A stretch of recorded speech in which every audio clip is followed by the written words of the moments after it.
Okay, here we go. This is going to be a 2.5 pound small pitcher. If we succeed, a little more clay so you can actually see some of the movement a little easier. Ba-da-ba-doo. The clay is too stiff. All right, so you do your cone. Now this is an additional way to center. Keep your hands together and make a fist and push in on the side of the ball of clay and push down again with your left hand. And see how easy it is to center that clay. Do it again. Up we go, and back and center. And that works with large-ish amounts of clay, up to about 6 or so pounds. Then you have to use other means. Shouldn't have to use one of those mechanical centering devices. So I have to remember, this is going to be a pitcher. So it's going to have a narrowish bottom, I would say about 2.5 inches across. Smooth out the bottom, make sure it's nice and flat and compressed. And again, I'm going to knuckle up, but this time I'm going to come in. And the trick to making round covered jars or teapots or pitchers or whatever is each time you pull up, make sure that the top of the pot is narrow, because if you let it spread too much, you'll never get it back in. Okay, again, push in hard and pull out hard, and just gently lift the bubble up. And work with the speed of the wheel. You're not in any rush. You only have to make a couple of dozen of these a day.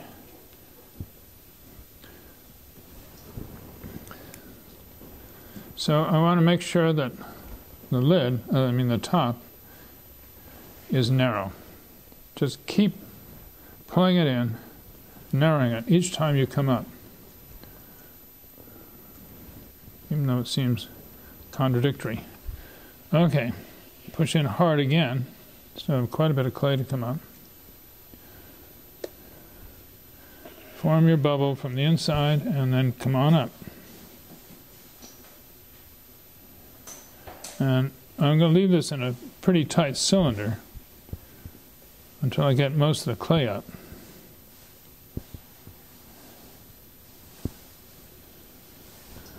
Clean up the bottom with your thumbnail.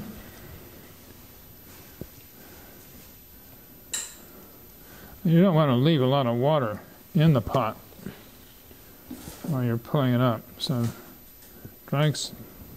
sponge some of that out of there.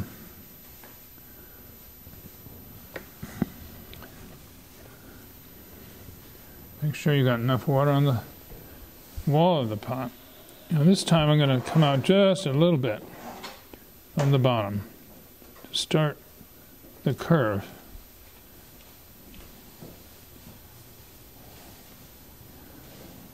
All the way to about 2/3 of the way up, and then come down back in.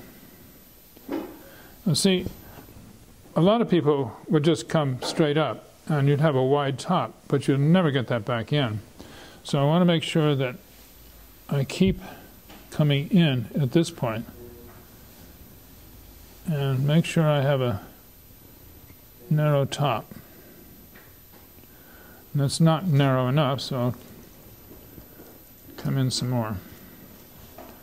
And this is what you want to do. Hold your hands like this and come up from below and then just all the way to the top and keep that Keep that top narrow.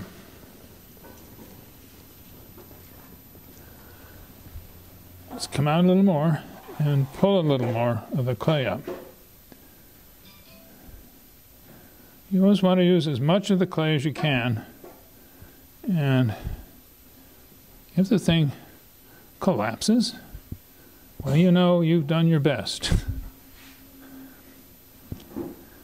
And the clay is just telling you something for the next time. Just like your mom and dad. When you screw up. One thing about potters is they tend to be full of wisdom. And none of it makes sense. So you see I'm really keeping that top in.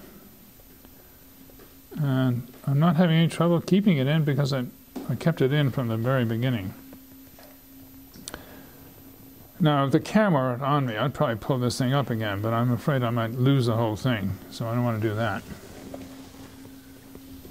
I saw a potter lose a pot in a demo, but I'm not going to do that.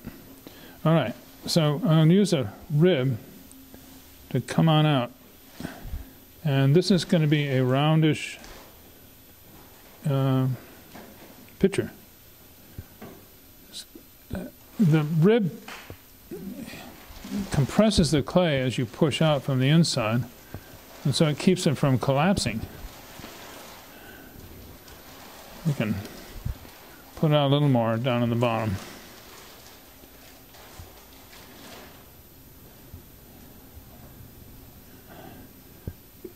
And I'm just doing a standard round pitcher, but you know, you can do all sorts of wonderful things with the form. Off round, re-round,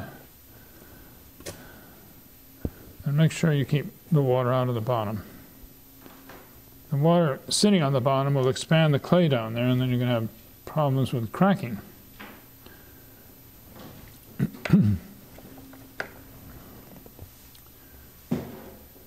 Neck it in, and neck it in again, so it's really pretty narrow.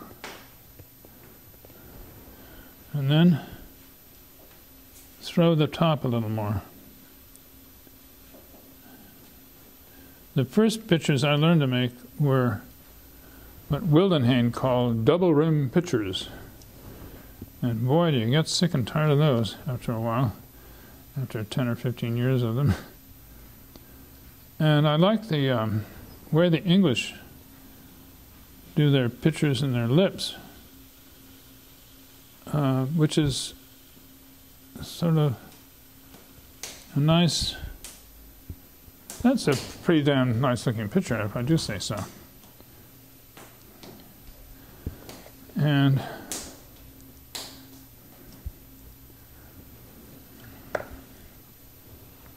so again, I'll just smooth out the top.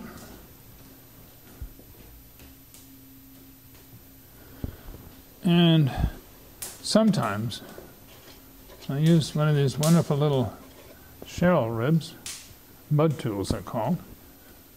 I guess I shouldn't do that, but actually I like this the way it is. But sometimes I'll come in here to define that curve under here, let it come in and then slope out. Anyway, I like the way it is right now, so I'm going to leave it. And I'm going to dry out the side of the pot a little bit. And then I'm going to undercut this before I make the... Again, you hold it like a pen and push the point right into just above the bottom. I'm going to use this to clean up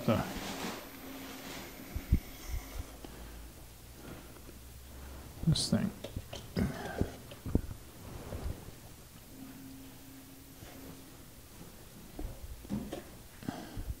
A palette knife does a better job of getting under here. A little bit of slip there.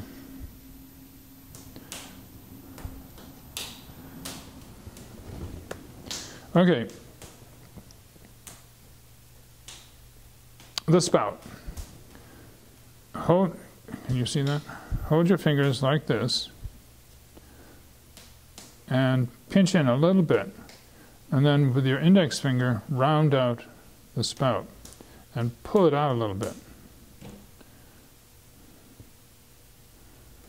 And let the lip of the spout come down so that when you're pouring, the last drip, the last part of the liquid goes straight down into your glass or whatever. Come back and push that out. A spout, a pitcher needs, actually when this sets up, I can really correct all that. But a spout needs a channel for the liquids to flow. So I tend to take my fingernail, and on the side of the spout, I'll just come up like this. Bump. And on the other side. And it's kind of, you know, because the clay is so, the pitcher is so soft, the clay is so soft, things are going to distort. But when it sets up, you can push that in a little bit and make this more round. And again, you'll have to come back and do this again when the clay sets up a bit. And you can also probably get this down farther. So you want the spout to come curved down at the end. Same thing with a teapot, so that the last bit of liquid goes down into the cup rather than dribbling down the outside of the spout. And that's it, folks. We're done.